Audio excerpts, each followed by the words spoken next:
ყველაზე არასწორი პასუხი, რომელიც მიგიღია AI-სგან? ეს იყო ძირითადად თარგმანი. ინგლისურიდან ქართულ ენაზე თარგმანი. ძირითადად იმიტომ რომ იმას ჭირდება შემდეგ უკვე თავიდან გადახედვა ჭირდება, რომ თქვა რაღაცა ლაფსები, რაღაცები არ წავიდეს.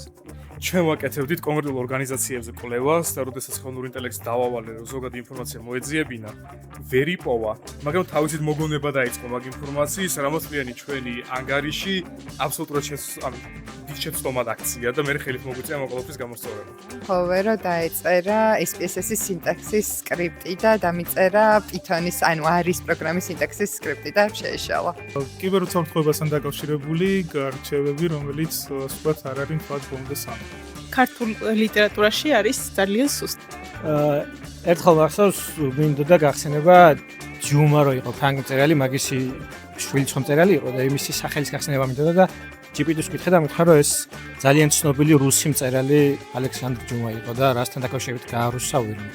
რაღაცას ვეკითხებოდი, რჩევა მინდოდა ცოტა როგორ ვთქვა, ემოციურ დონეზე და მეჩხუბებოდა რომ რატო აკეთებ ეგრეო და დებატები მქონდა AI-სთან და მე მივხვდი რომ თურმე AI-ს რატო ვფიცებ ჩემ თავს, რატო უხსნი ჩემ თავს.